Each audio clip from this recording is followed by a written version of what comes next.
नमस्कार दोस्तों, स्वागत है एक बार फिर से आदि शंकर एकेडमी के ऑनलाइन प्लेटफॉर्म पे।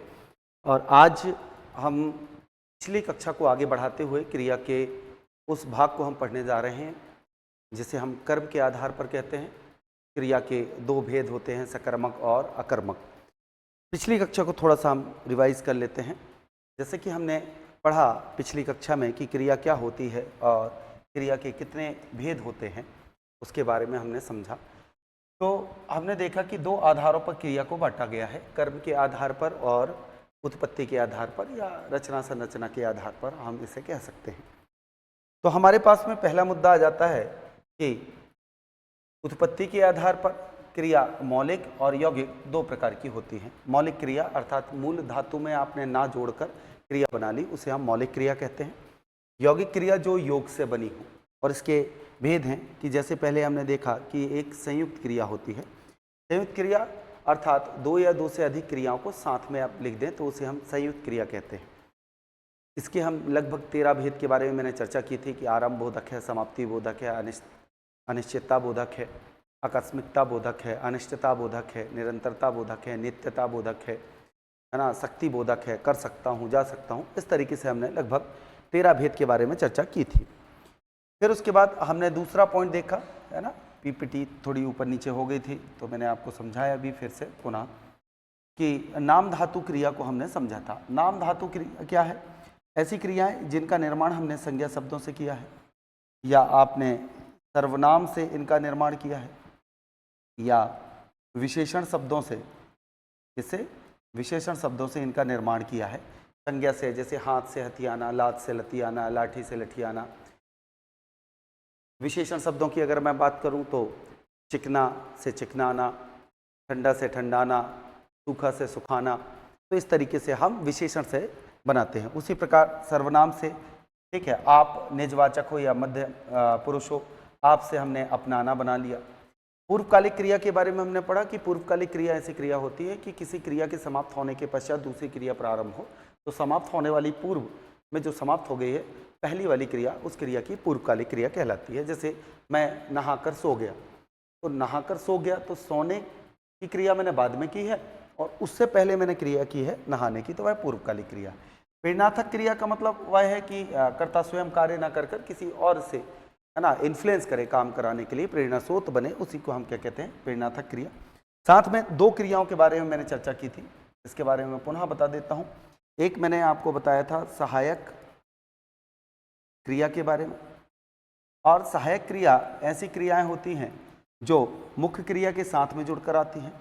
मुख्य क्रिया धन सहायक क्रिया बराबर अर्थ की पुष्टि, अर्थ की पुष्टि, ठीक है। तो इसे हम क्या कहते हैं? सहायक क्रिया कहते हैं। जैसे रहा है, जा रहा है ना, तो जा रहा है मूल धातु है जा, और सहायक क्रिया रहा है, तो हमने उसके साथ जोड़ दिया तो अर्थ की पुष्टि हो गई। इस तरीके से हमने चर्चा की। दूसरा हमने देखा, दूसरा अन्य भेद हमने देखा था, कौन सा? अनुकरणात्मक क्रिया। अनुकरण का मतलब क्या होता है? दोहराना। तो अनुकरणात्मक मतलब जो अनुकरण से बनी हुई क्रिया है। काल्पनिक या वास्तविक ध्वनि से थपथपाना, थप थप की आवाज आती है, थपथपाना, है ना। मम्मी बड़बड़ करती हैं, कहते हैं तो बड़बड़ाना, है ना। बिजली तड़ तड़ की आवाज़ आती है, तड़तड़ाना।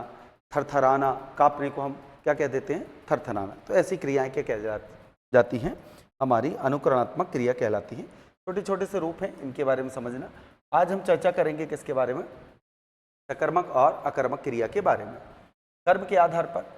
और पिछली कक्षा में मैंने आपको कहा था कि यदि आपको सकर्मक अकर्मक क्रिया अच्छे से पढ़नी है तो आपको सबसे पहले पढ़ना पड़ेगा कारक को।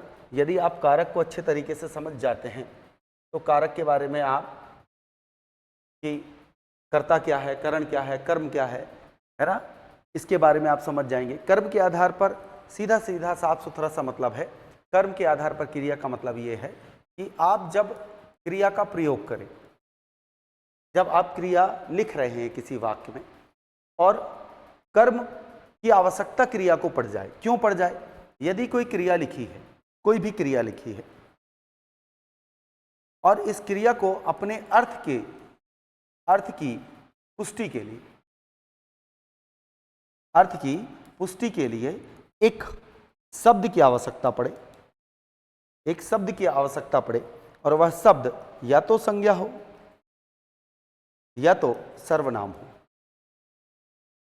वह शब्द क्या हो सकता है? या तो संज्ञा होगी या तो सर्वनाम होगा, और उस वाक्य में यह कर्म होगा। क्या होगा? कर्म। कर्म क्या है?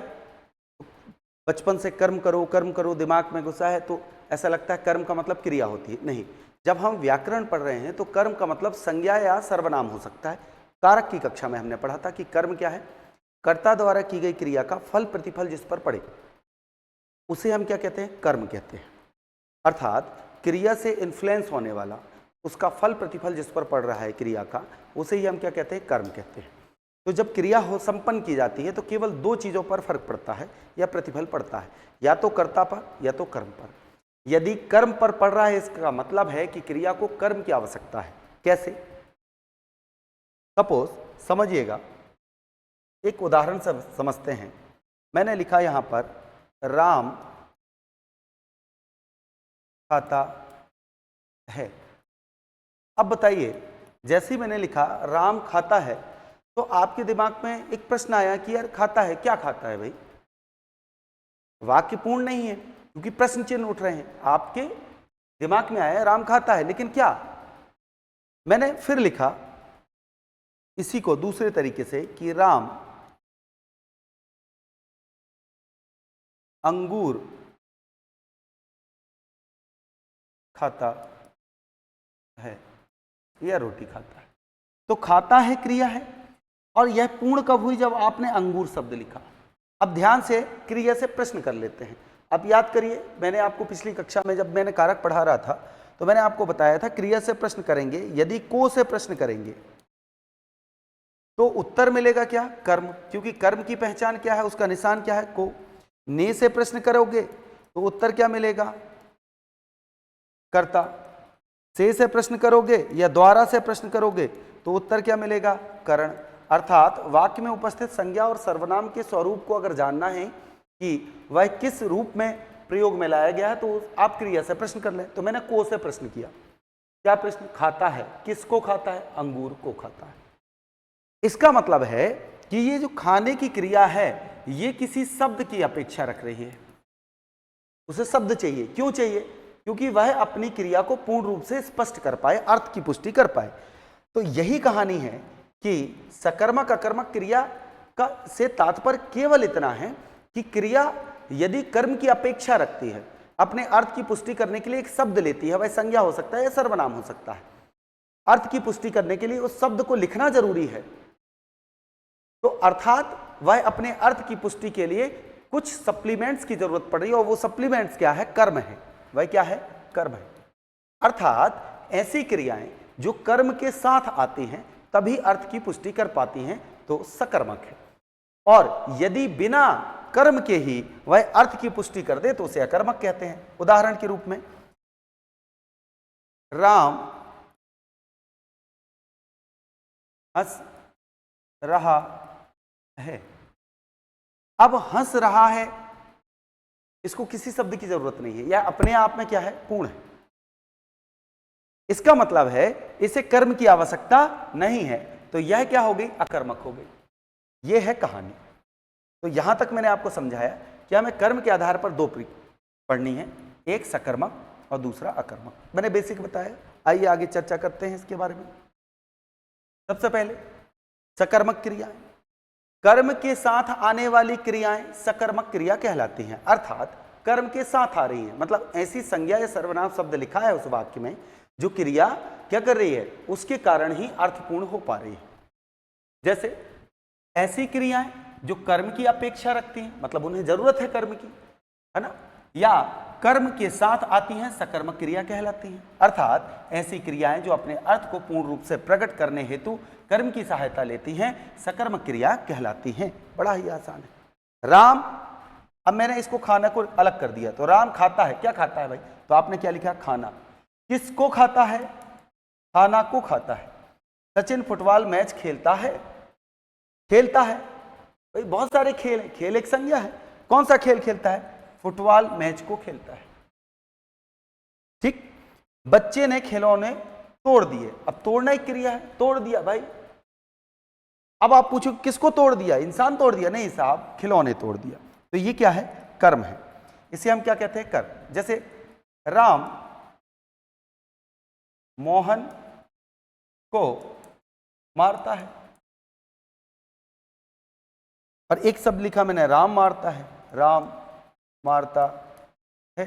अब आपने राम मारता है, तुरंत प्रश्न उठ गया भाई किसको मारता है? फिर आपने जोड़ा क्या? मोहन। मोहन क्या है? ये देखो को लिखा हुआ है। ये क्रिया मारने की, तो किसी ना किसी को तो मारेगा। तो कुछ क्रियाएं सदैव सकर्मक होती हैं। कैसी क्रियाएं? जो कर्म के बिना नहीं लिखी जाती। कुछ सकर्मक अकर्मक दोनों होती है, कुछ सदैव सकर्मक होती है। जैसे खाना, खाना क्रिया क्या है? इसको ऑब्जेक्ट चाहिए, क्योंकि अपने आप की में यह पूर्ण नहीं हो सकती जब तक आप कर्म ना लिखें। तो खाना तो किसी ना किसी को खाएगा। फल खा सकता है, केले खा सकता है, समोसे खा सकता है, रोटी खा सकता है ना? तो कुछ भी खाएगा। तो खाना क्या है? क्रिया। मारना, किसी ना किसी को मारोगे। देखना, किसी ना किसी को देखोगे आप। तो ऐसी क्रियाएं जो कर्म की अपेक्षा रखती हैं, यहां लिखा है अपेक्षा, वो सकर्मक होती है। ये उदाहरण है। अब इसके होते हैं दो भेद। कितने होते हैं? दो। एक होती है पूर्ण सकर्मक क्रिया और दूसरी होती है अपूर्ण सकर्मक क्रिया। क्या है पूर्ण सकर्मक क्रिया और अपूर्ण सकर्मक क्रिया? पूर्ण सकर्मक क्रिया से तात्पर्य है ऐसी क्रियाएं जो अपने अर्थ को पूर्ण रूप से स्पष्ट कर देती हैं, प्रकट कर देती हैं। अपूर्ण अकर्मक क्रिया क्या है? भाई कर्म की आवश्यकता क्यों पड़ी सकर्मक क्रिया को? क्योंकि वो कर्म के साथ आती हैं, तभी अर्थ को पूर्ण रूप से व्यक्त कर पाती हैं। लेकिन कई बार परिस्थिति ऐसी बनती है कि सकर्मक क्रिया कर्म के साथ आकर भी अपने अर्थ की पुष्टि नहीं कर पाती, इसलिए उन्हें क्या कहा जाता है? अपूर्ण सकर्मक क्रिया कहलाती है। ठीक, तो सबसे पहले पूर्ण सकर्मक के बारे में समझते हैं हम। तो पूर्ण सकर्मक क्रिया ऐसी सकर्मक क्रियाएं जो अपने अर्थ को पूर्ण रूप से प्रकट करने में सक्षम होती हैं, पूर्ण सकर्मक क्रिया कहलाती है। और पूर्ण सकर्मक क्रिया के दो भेद होते हैं, एक और दो। तो पहला और दूसरा क्या लिखा हुआ है? देखिए, एक कर्मक पूर्ण सकर्मक क्रिया, अर्थात ऐसी क्रियाएं जो अपनी अर्थ की पुष्टि के लिए केवल एक कर्म के साथ आ जाती हैं। साथ ही अगर अर्थ की पुष्टि नहीं कर पाती तो वह दो कर्म के साथ आती हैं। यदि क्रिया एक कर्म के साथ लिखी है तो एक कर्मक पूर्ण सकर्मक क्रिया, और दो कर्म के साथ लिखे हैं तो द्विकर्मक पूर्ण सकर्मक क्रिया। अब मैंने कहा रमेश ने कार बेच दी, तो देखो यहां पर कर्ता ने क्रिया की है। किसने क्रिया की है? कर्ता ने। कर्ता कौन है? रमेश। ये नहीं लिखा हुआ है, तो रमेश क्या है? कर्ता कारक है। ठीक, और इसने क्रिया की है बेचने की। अब आप क्रिया से प्रश्न करें किसको बेचा, तो आपने देखो कार को बेच दिया। मैंने कारक की क्लास में पहले भी समझाया था कि कर्म एक ऐसा बिंदु है या ऐसा विषय बिंदु है जिसकी एक नहीं चलती, है ना? मार रहा है कोई, मत मारो मत मारो, अरे चुप बैठो, दो झापड़ा और मारे। कर्ता ने क्रिया की, फल प्रतिफल किस पर पड़ा? कर्म पर। तो देखो बेचारी कार रमेश के घर में खड़ी थी, अब पता नहीं जिसको बेच दी बेचारी उसके घर में खड़ी हो गई, तो इसकी एक नहीं चली, इसको उठाया और बेच दिया। तो कर्ता द्वारा क्रिया की गई, सबसे ज्यादा फल प्रतिफल किस पर पड़ा? कार पर। तो इसमें कितने कर्म हैं? एक कर्म है, तो इसे हम क्या कहेंगे? एक कर्मक पूर्ण सकर्मक क्रिया। तो ऐसी सकर्मक क्रियाएं जो एक कर्म के साथ आती हैं, एक कर्मक पूर्ण सकर्मक क्रिया कहलाती है। उसके बाद क्या है? द्विकर्मक पूर्ण सकर्मक क्रिया। उसी का उदाहरण लेता हूं मैं पुनः। रमेश ने श्याम को कार बेच दी। अब देखिए यहां पर मैंने दूसरा कर्म पुनः जोड़ दिया। अब बेच दी क्रिया है, किसने बेचा? रमेश ने। किसको बेचा? श्याम को बेचा। किसको बेचा गया? कार को बेचा गया। तो एक कर्म, ये भी क्या है? कर्म है, और ये भी क्या है? कर्म है। और आपको जानकर हैरानी होगी कि प्रधान कर्म कार ही है, क्योंकि सबसे ज्यादा प्रभावित कौन हुई? कार। कर्ता द्वारा क्रिया की गई और बेचारी किसके घर में खड़ी थी? रमेश के घर में। अब किसके घर में खड़ी है? श्याम के घर में। तो इसे हम क्या कहते हैं? द्विकर्मक। ऐसी सकर्मक क्रियाएं जो दो कर्म के साथ आती हैं क्या कहलाती हैं? द्विकर्मक पूर्ण सकर्मक क्रिया। और ये अर्थ की पुष्टि कर रही हैं, इसलिए पूर्ण सकर्मक क्रिया है।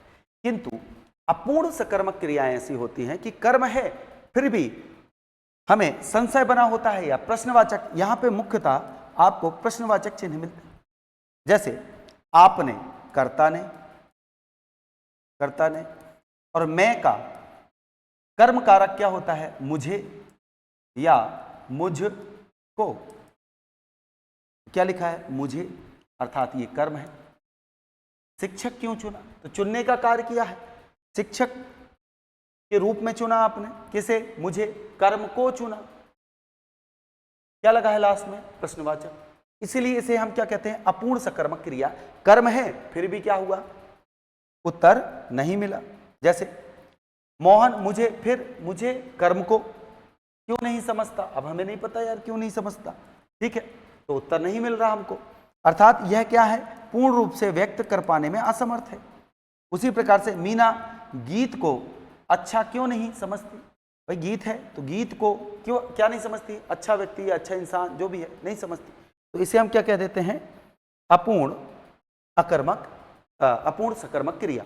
अर्थात कर्म है फिर भी क्या नहीं मिल रहा है? अर्थ की पुष्टि नहीं मिल रही। ऐसी सकर्मक क्रियाएं जो कर्म के साथ आने पर भी अर्थ की पुष्टि पूर्ण रूप से नहीं कर पाती, अपूर्ण सकर्मक क्रिया कहलाती है। बड़ा आसान है।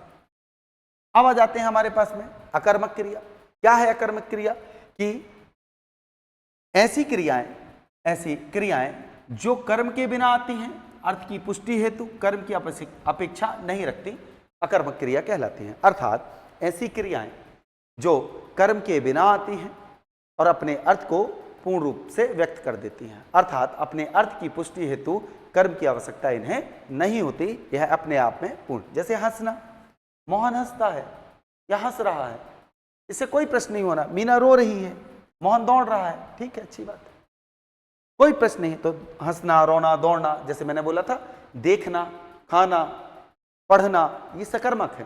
जो पढ़ोगे, कुछ ना कुछ पढ़ोगे, किसी ना किसी को पढ़ोगे, पुस्तक को पढ़ोगे, अखबार पढ़ोगे, कविता को पढ़ोगे, खाओगे तो कुछ ना कुछ खाओगे, तो वह कैसी है? सकर्मक है। लेकिन हंसना, रोना, दौड़ना ये क्या है? अकर्मक। इनको कर्म की आवश्यकता नहीं होती। इसके भी दो भेद हैं, एक पूर्ण अकर्मक और दूसरा अपूर्ण। तो पूर्ण अकर्मक क्या होगा? अपने अर्थ की पुष्टि पूर्ण रूप से कर देगी। जैसे पूर्ण अकर्मक ऐसी क्रियाएं जो कर्म के बिना आती हैं, अर्थ की पुष्टि हेतु कर्म की अपेक्षा नहीं रखती, अकर्मक क्रिया कहलाती है। ठीक है, पूर्ण अकर्मक क्रिया। मोहन दौड़ रहा है, मोहन क्या कर रहा है? दौड़ रहा है, यह पूर्ण अकर्मक है। अब आ जाते हैं अपूर्ण अकर्मक क्या है? ऐसी सकर्मक क्रियाएं, सॉरी,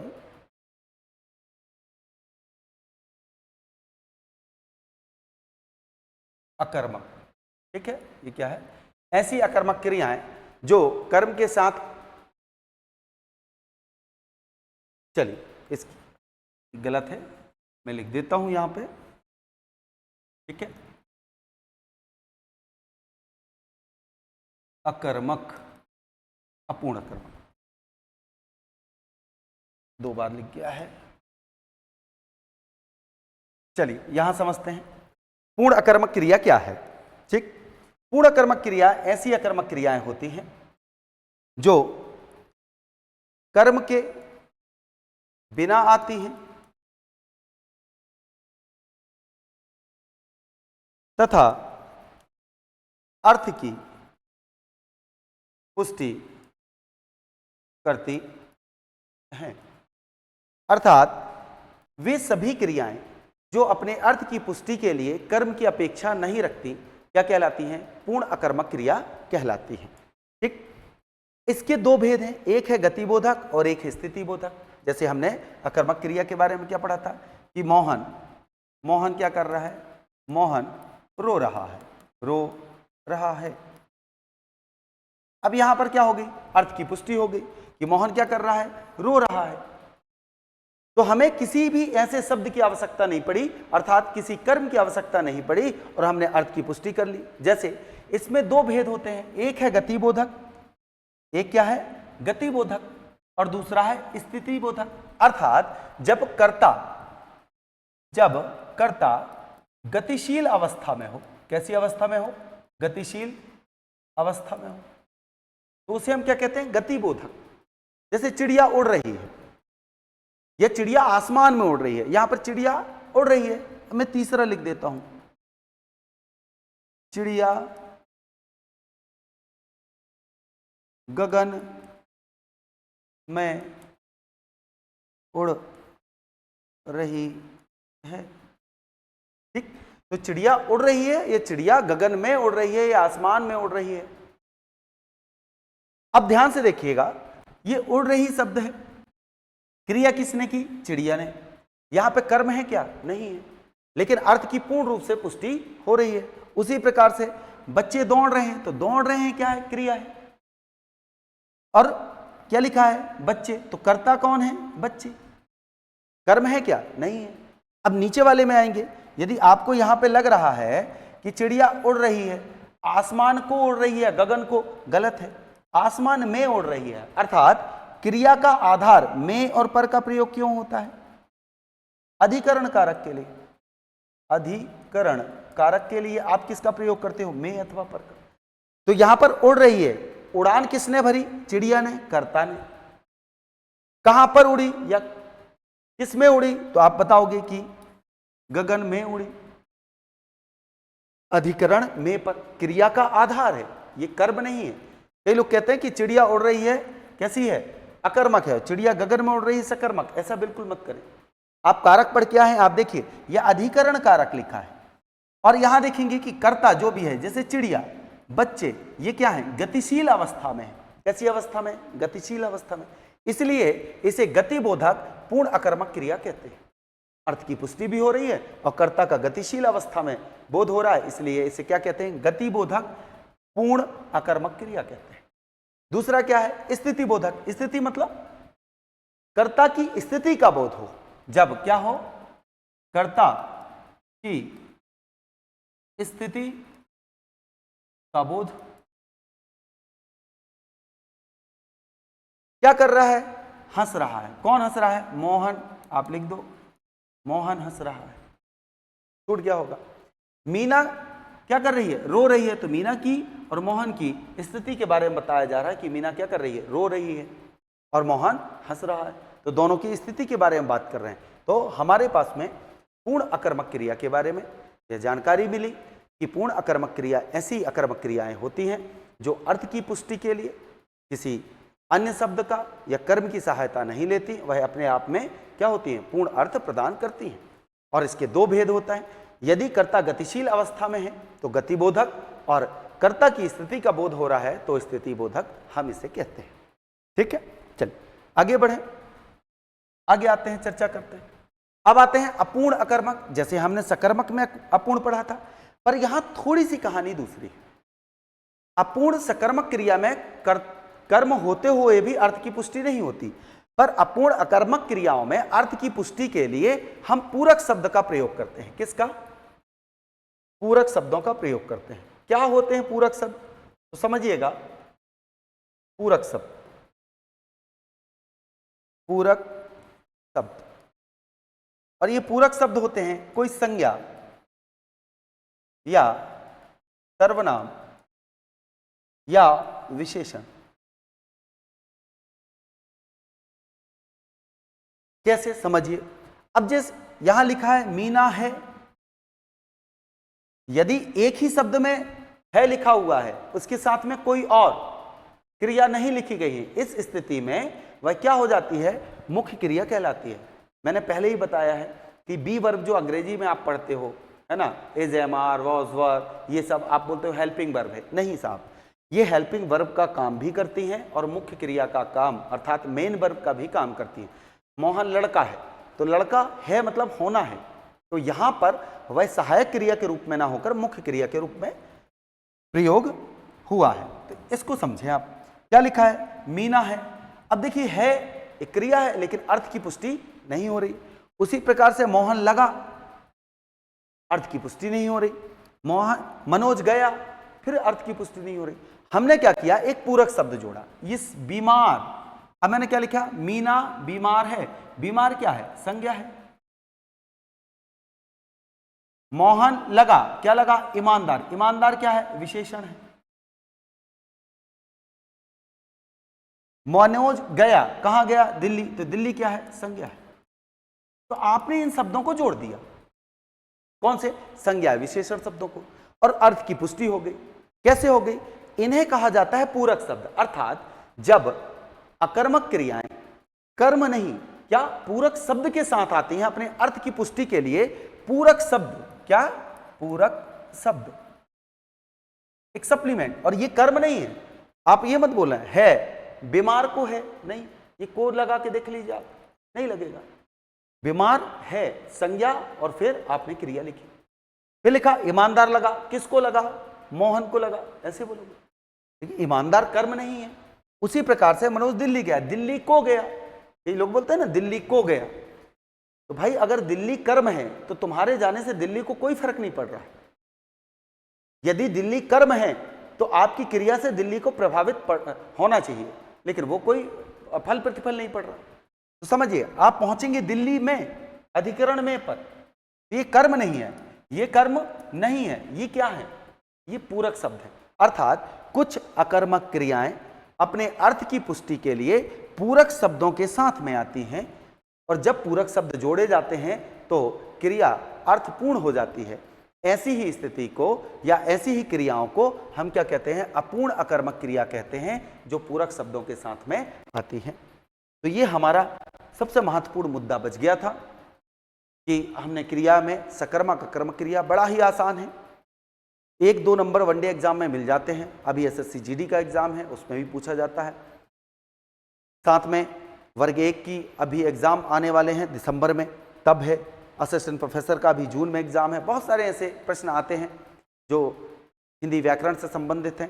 चाहे एमपीपीएससी का पेपर आप ले लें तो एमपीपीएससी के पेपर में भी बहुत महत्वपूर्ण है, क्योंकि कारक आपको अगर बनते हैं तो क्रिया बन जाती है, क्रिया बन जाएगी आपको तो आप वाक्यों का निर्माण करने के लिए शुद्ध वर्तनी का कर्तरी, कर्मणि और भावी प्रयोग बेहतर कर पाएंगे। तो आज की कक्षा यही समाप्त करते हैं। क्रिया का जो दूसरा पार्ट था आज मैंने आपको समझाया है। आशा करता हूँ सेशन अच्छा लगा हो, जितना हो सके बेहतर हो सके मैं उतना आपको लिए कक्षाएं लेकर आ रहा हूँ।